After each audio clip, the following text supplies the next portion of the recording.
Orsolya Gaal, a 51-year-old Queen's mother of two, was discovered dead in a duffel bag just a few blocks from her home. She suffered dozens of stab wounds.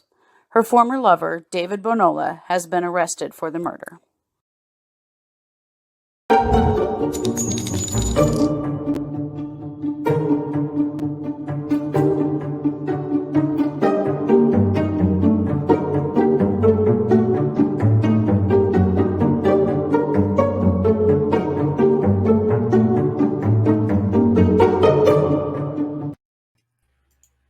Hey everybody, welcome to True Crime Paranormal with the Psychic Sisters. I'm Christy Brower, here with my sister, co-host, and partner in crime, Katie Weaver. Hey Katie. Hello. How's it going? It's going well. Yeah, you're having some fun at your house, aren't you? We are brand new puppy parents. We finally picked our puppies up yesterday. So they are 7-week-old deer Chihuahua puppies. Oh, And they are tiny. they are. And so cute. Oh my hell. They are just killing us with cuteness. The littlest, Bruno, he weighs 1.5 pounds. And then his brother, Luca, weighs 1.7 pounds. So they're little. They're itty bitties. And They my are. hell, they still bite hard, scream loud, and cuddle big. Size doesn't matter. Yeah, they are getting wild now. They've been here now for 24 hours or so, and they're starting to really wind up. Oh my goodness. The galloping. Their little tiny feet on my hardwood floors make the damnedest gallop you've ever heard. Oh, I'll bet. Yeah. I So will if you bet. hear some wailing in the distance, it's because they are currently in their crate because I can't watch them while I do this, and they need lots of watching. So they're pretty pissed off right now. I suspect that they will survive. I'm certain of it. They have each other. They have a toy. They've also had dinner and have full bellies. They just weren't quite done having fun. They'll go off to sleep quickly, I would imagine. I would think so. Well, this is our Monday episode, and Yes. I know, Katie, you are going to kick us off with a little bit of Florida Man. Mm-hmm.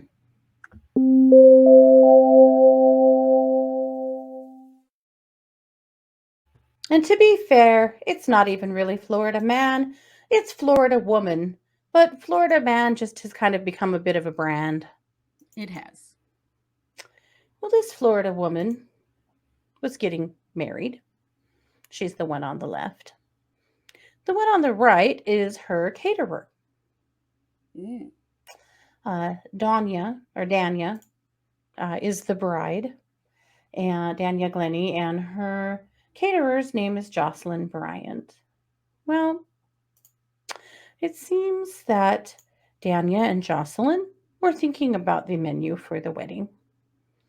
And they thought that one way to make it an even funner time would be to cook marijuana into the food. What? Yeah, And just serve it blindly to their guests? indeed. Holy shit. Mm-hmm. And they did not scrimp because people got muffed up Oh my gosh. and ended up in the hospital. One girl ended up in her car thinking she was dying. Now, you think about if you've ever really gotten muffed up on weed, that you do think you're dying. And, That you can certainly happen. when you might need someone to remind you that you're not, It may or or that may not have happened to me a time or two. me too. And, your lungs are working and that, you are okay. But imagine not knowing. Right. Then it would be terrifying. Literally think you're dying. Something is seriously wrong. Mm-hmm. One lady said she got so paranoid that she thought that the whole family was keeping a secret from her. Oh. And that it somehow in her head she'd cooked up this idea that her son-in-law was dead and everybody was lying to her about it. Oh, no. And it was extremely upsetting. Another girl thought she was dying, went out to her car and kind of slept it off in the parking lot. Discovered later she had sent herself a text so that if people found her, they might know what happened to her because she didn't know. I'm not really sure what the text said, but it was bad. And they ended up, yes, quite a few people ended up being taken to the hospital and treated. And, children ate this food. Elderly people that are on all kinds of medication ate this food. I mean, you cannot just randomly or just, hand out widespread weed. You cannot do that. No, definitely. That's a huge, huge no.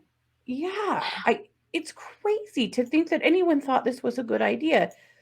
Danya is 42 years old, for Christ's sake. What She's are not they? a child. She or No, a young person. Not that I think most young people would do this either, but she really should have known she better. should have known the repercussions of this decision. So they've both been arrested and charged with charges of tampering, culpable negligence, and delivery of marijuana. Yeah, and I have no idea what the new husband's doing or thinking about all of this. One guest asked the bride if the food had been laced with pot, and she said yes, and that the caterer did it. Isn't that great? As if this was a gift. It was a great thing. Oh my gosh, why? Yeah, Why would anyone think that's a good idea? yeah. Why indeed? Oh boy. Well, you think about people who then could have failed the UA for their job, Right. or for the military, or for someone that Mhm. was in pain management that then couldn't get their pain medication. I mean, there are so many reasons why this is a horrible idea that I can't even begin to list them. But Right. anyway, so these idiots are being charged, and hopefully their guests are all okay. I would Yeah. imagine they are by the next day, but still really not okay. No, I would be returning my gift. You grab it right off the gift table, would you? I March would. out with it. That's What right. in the hell? Yeah, I would. At the very least, no one's ever going to trust this fool again. As Those well, same they should people? not. No, no, no, no. Yeah. So I'm going to kick the mic back over to you for our main case. Okay.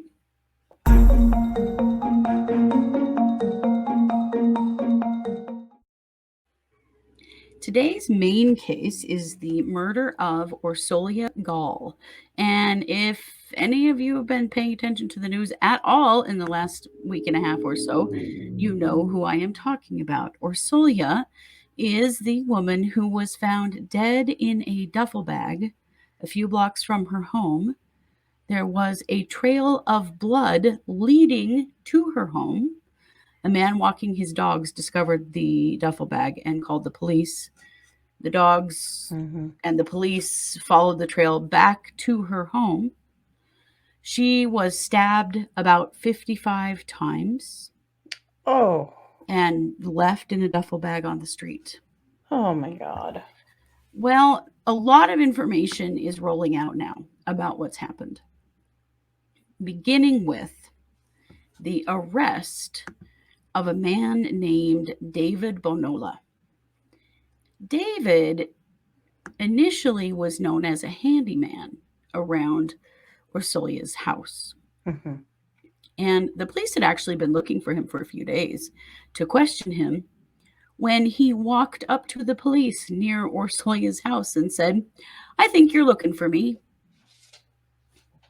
They Wow. arrested him, and when they began to question him, he gave a bunch of incriminating details and basically confessed. Wow. So a lot of what we know really is coming from him in that confession. And so I want to give this information a caveat that there's a lot of information being reported about David and Orsolya's relationship. And I'm going to tell you what that is, but please take this with a grain of salt because we're at the beginning of this. And it's possible that not all of this is true or wasn't viewed the same way by Orsolya. But this is the information that we have. So Orsolya's husband and older son were away looking at colleges for him. He's heading off to college. Her 13-year-old son was home when this occurred. He initially was arrested and taken in for questioning. He has been released with no charges. We don't know the whole story yet about how Orsolya was stabbed 55 times in the same house as her 13-year-old son, and he did not know. Yeah. However, this is a very large house. They're quite Right. wealthy. This is Mhm. a $2 million home. Maybe it's just a really big place and he was in a completely different part of the house.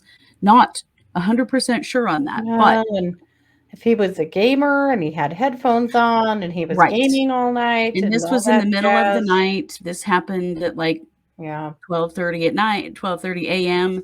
So, that could be the case. He could have just been asleep in a different room and it just was Mhm. not too far away to hear. I don't know, but there's a Yeah. little question about that. But they have proven that yes, dad and oldest son were in fact, I think in Oregon. So they were all the way across the country Yeah. when this occurred. So what Bonoba is reporting, or Bonola, sorry, is that he and Orsolya have had an on-again, off-again relationship for the last 2 years. And about a month ago, they got back together briefly. Then she broke it off, and that he came to the home to try to convince her to get back with him. And when she said no, he flew into a rage and stabbed her about 55 times. And then took a big duffel bag, like a hockey duffel bag, something like that, that would hold a lot of gear, Mhm. and stuffed her body in it and carried it not quite a mile from her house and just dumped it on the street. And My that's when it was God. found by the dog walker. And, Yeah. all of that went down.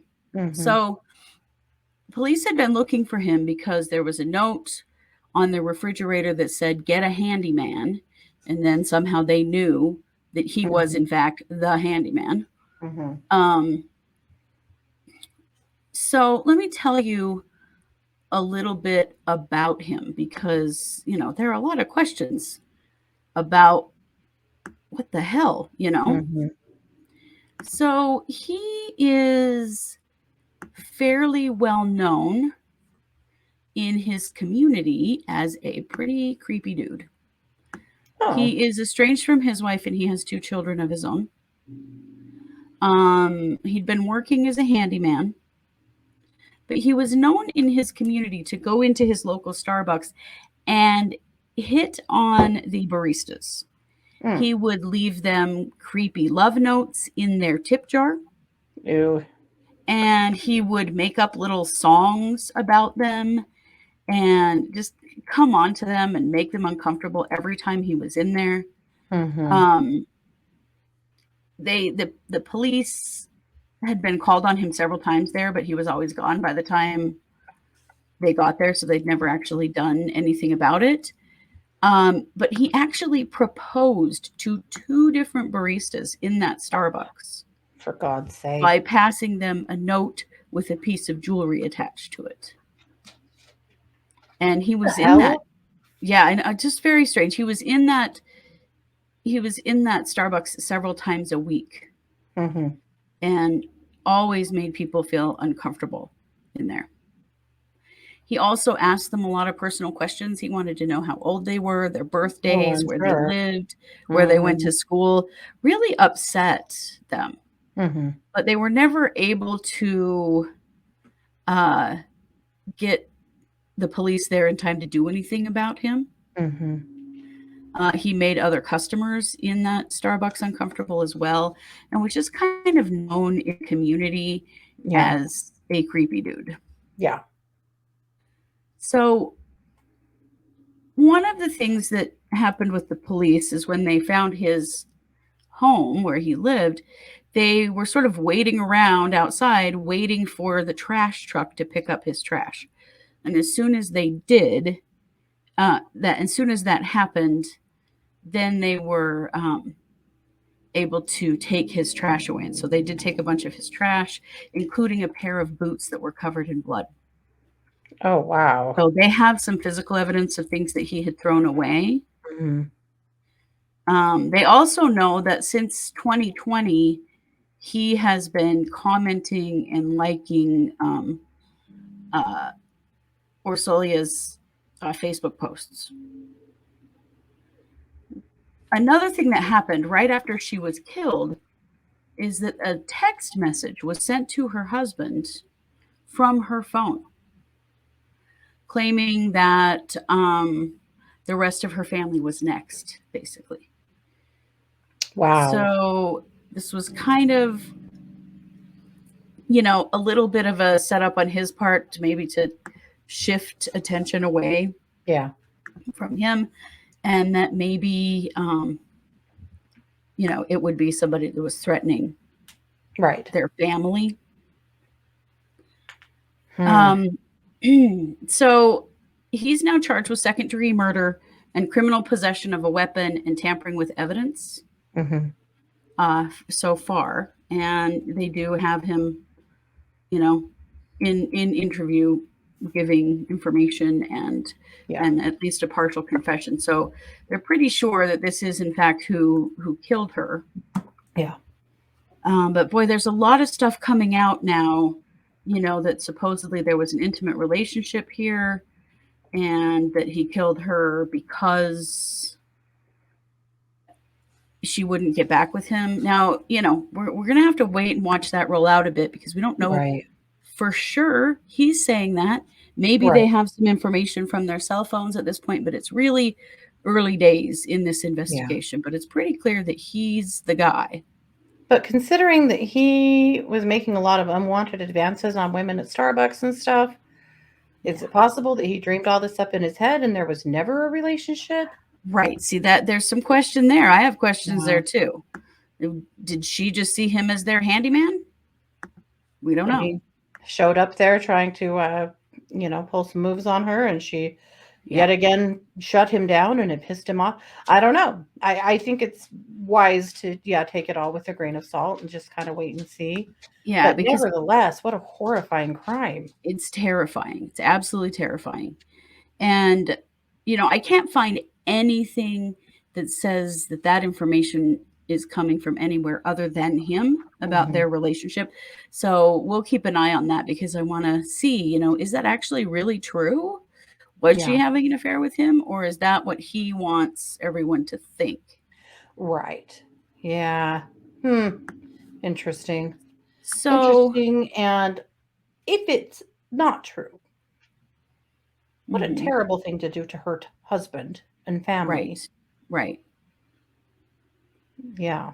I mean, besides exactly. everything else that's horrible. I know there's It's all killing her was horrible. even worse, but yeah, it's But all yeah, then to leave her terrible. family with this story, Mm-hmm. you know. Yeah. Orsolya and her husband and children have done a lot of travel. Her neighbors loved her and thought she was a really amazing person. Um, her neighbors also believed that she and her husband are from Hungary. Mm. She was well known for being super kind and friendly to Mhm. her neighbors and community. And, her neighbors are just heartbroken because they Yeah. all know her and, they've lived in Yeah. they lived in Forest Hills in Queens in New York City, and they'd lived there for about 10 years. Uh-huh. Her husband is a partner in an investment firm, and she went to business school at some point. Mm-hmm.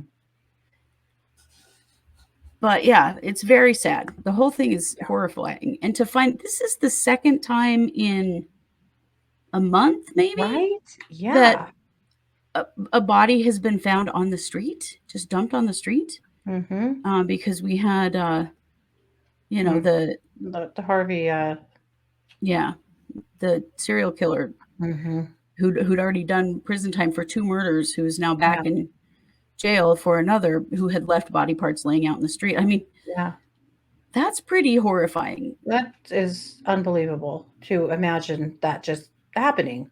Well, the dog walker that found it, Yeah. his dog goes and sniffs at a bag and he just When he decides to realizes open it there's on up. blood. And yeah, Yeah.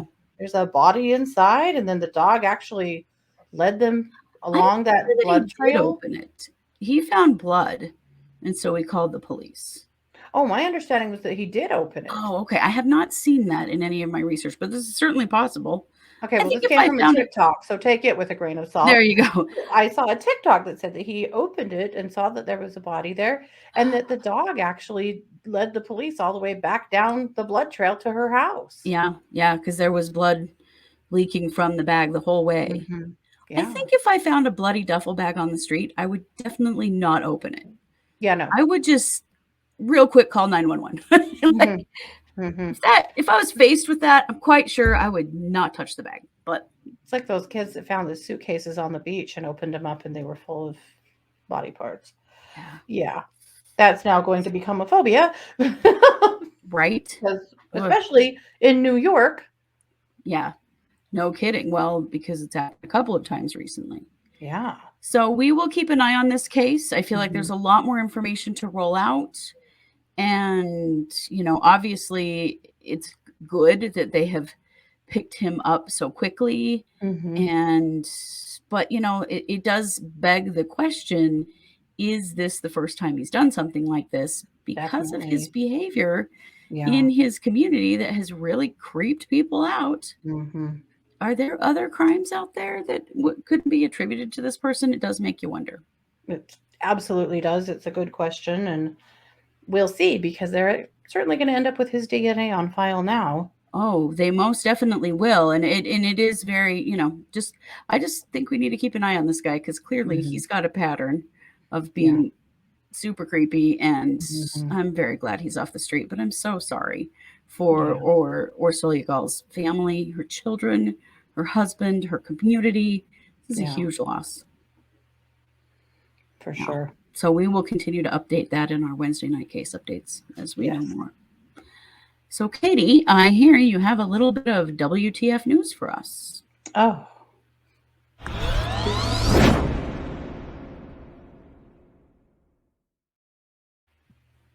Alrighty. So in WTF news, and I don't know if WTF is the best place to put this, but it's where I put it. We're talking about a case coming out of Texas. This is Melissa Lucio, who is a mother of 14 who's been convicted of murder in the death of her 2-year-old daughter. She's been on death row for about 10 years, and she In is Texas, right? in Texas. Yep. And she's set to die this month. And there's been a lot of hard work to work on her case because there's a lot of new evidence that has come out that would indicate that maybe she's not guilty of anything. So the Innocence Project got involved, and I'm actually going to show you their TikToks because I think that that is the best way to tell this story and let them tell the story. They're not the only ones. John Oliver did a story on this last week. There's been a documentary on this story. You know, Mm-hmm. and it is very polarizing, and some of you will probably feel like this is called for, and some of you won't. So we don't have to fight it out. But this is just some information that we wanted to share. So we'll start here. Mm-hmm. Or at least it should. This is our client, Melissa Lucio, and in less than 30 days, the state of Texas plans to execute her for a crime that never happened. Now, you might be wondering, what do you mean a crime that never happened? And what I mean is that Melissa Lucio was wrongly convicted and sentenced to death for her daughter's murder when no murder happened. But before I get into all the details, let me just say that there are too many doubts and issues in this case for me to even get to them all in this one video, so there will be a part 2. In 2007, Melissa's 2-year-old daughter, Mariah, fell down a flight of stairs while the family was moving homes. Mariah was prone to falling because she had a foot that turned in that made her unstable while she was walking. After the fall, though, she didn't seem seriously injured, but 2 days later, she took a nap and she couldn't be woken up. The family called 911, but Mariah couldn't be resuscitated. Her death was a tragic accident, not a murder. And yet, within a couple of hours of Mariah's death, police took Melissa in for questioning, and she was never allowed to go home to her 11 other children again. Police jumped to the conclusion that Mariah's death had been caused by abuse, and they interrogated Melissa for 5 hours while she was pregnant with twins. They did that thing that they do on TV where they threatened her and then they yelled at her and then they suggested that maybe she would get a lighter sentence if she just said that she had beaten her daughter but she hadn't actually meant to kill her. Over the course of those 5 hours, Melissa asserted her innocence more than 100 times. And that kind of manipulation and intimidation is particularly coercive for a lifelong survivor of sexual assault and domestic violence like Melissa. And yet she maintained her innocence for hours. Be sure to watch part 2 for the rest. And if you want to take action and help save Melissa Lucio, go to savemelissa.org. This is part 2 about our client, Melissa Lucio, who is facing execution on April 27th in Texas. And I'm going to try and fit everything into this video, but truly, there are so many injustices in this case, they may not even fit in these 2 videos.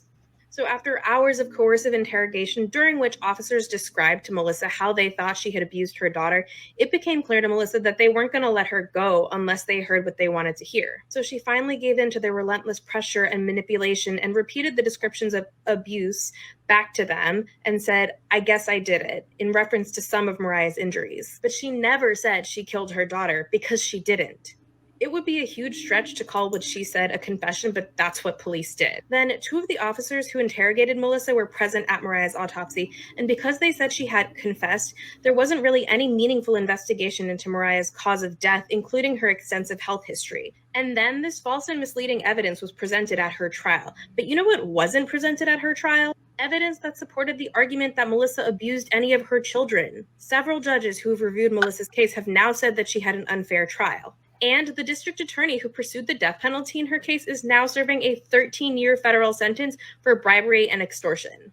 But the most important thing to know here is that Melissa urgently needs your help. She is scheduled to be executed in less than 30 days. We really need all the support we can get to stop this irreversible injustice before it's too late. Go to savemelissa.org to find out how you can sign the petition and take other actions to support her, or check out the link in our bio.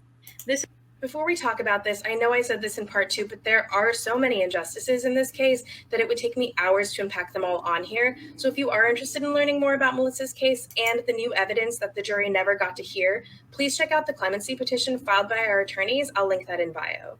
It includes statements from medical experts, jurors who said they would have voted differently if they'd seen the new evidence, and much more.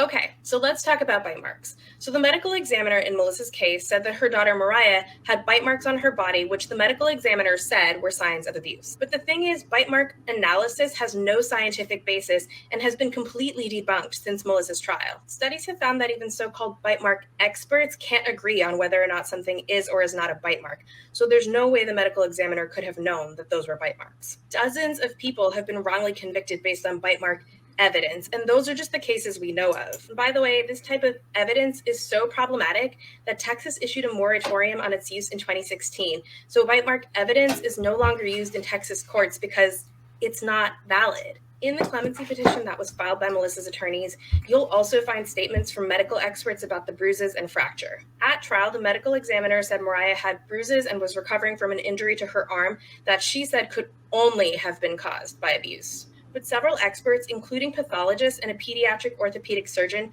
have reviewed the evidence and concluded that the medical examiner's testimony was false. Mariah showed signs of a blood coagulation disorder that can cause bruises throughout the body, like the bruises Mariah had. The kind of arm injury Mariah had is also not a sign of abuse. It's actually an extremely common injury in toddlers and can even happen from a fall from standing height.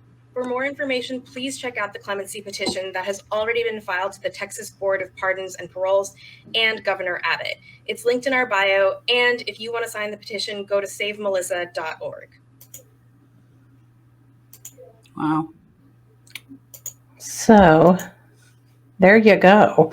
So obviously, if you're interested in this case, do more research. Go to savemelissa.org if you want to sign the petition. Follow the Innocence Project on TikTok. They are doing amazing work. Mm-hmm. And just think about it, because I'm not saying she is or she isn't. I'm not going to say, I don't want to start a big controversy here, but I do think that it's something that needs to be seriously considered, considering all of the evidence. Well, yeah. I mean, evidence that wasn't seen by the jury. Mm-hmm. The prosecutor is now in prison. I mean, come on. The DA. Isn't there or the DA? Isn't there like enough at least to revisit her case, to hold off execution, to find out? Like, this is a huge, there are many red flags here. Yeah, the New York Times is reporting that there's a pretty good number of both Republican and Democratic senators and legislators that are pushing the governor to do something, which is, a bipartisan action in this case is actually pretty amazing, and something that should be paid attention to as well. So Abbott will listen. Yeah. It's not known for listening. No, not at all. Not at all. But obviously, there's way too much. There's certainly got to be way too much doubt at this point. I mean, there are even jurors saying, had we seen all of the evidence, we would have never voted the way we did. Right. And I mean, why didn't they get to see all of the evidence? They? What was going on? What was going on with her defense? Yeah. You know, like, oof. I'd also be very curious to know how this medical examiner has testified in other cases and what their findings have been. Are they consistently inconsistent? Are they consistently incorrect? Right. There's a lot about the medical examiner I would like to know and understand. But at any rate, time is of the essence for Melissa at this point because she's almost done. Yeah. And that, I believe that her execution date is the 27th. So that's only 4 days away. And, I am not pro-death penalty. And I can't imagine how it can be okay for us to execute someone when there are this many questions about whether or not this person even committed a crime at all. Mm-hmm. Well, I guess we'll keep everybody updated on this as we go, huh? Yeah, well, we'll know. She doesn't have much next time week. left. Yeah, well, and of course, we're actually this is our Monday case, and we'll know on Monday. We're recording a few days early because of travel, but well, we'll know on Wednesday. Wednesday would be the day. Yeah. So, at any rate, we'll keep an eye on this next week and see what Governor Abbott does. Definitely. What happens? Yeah. Definitely. Well, thank you. Yeah. Oh, well, we've started off the week with some barn burners, haven't we? Yeah. So we will be back on Tuesday and Wednesday with more new content. We'll be back Wednesday night at 7 p.m. Mountain for our Wednesday night case update live stream. And we'll be back on Thursday night at 7 p.m. Mountain for the Psychic Hour live stream. So stay here with us. Lots more great content to come. Don't forget to like, subscribe, share, and comment. It helps us grow. And be sure to check us out on Patreon. We have a couple of new episodes coming out over there. That's one way to get bonus content from us. You become a patron there, and you get some extra episodes that nobody else gets to see. And you know what? There's 2 years worth of extra episodes in there already that you could also get access to. So if you love what we do and would like to see more of it, that is a great way. So we're just True Crime Paranormal on Patreon. Yep. Well, you guys, you know it. We are True Crime Paranormal with the Psychic Sisters. Thanks for being here. Take care.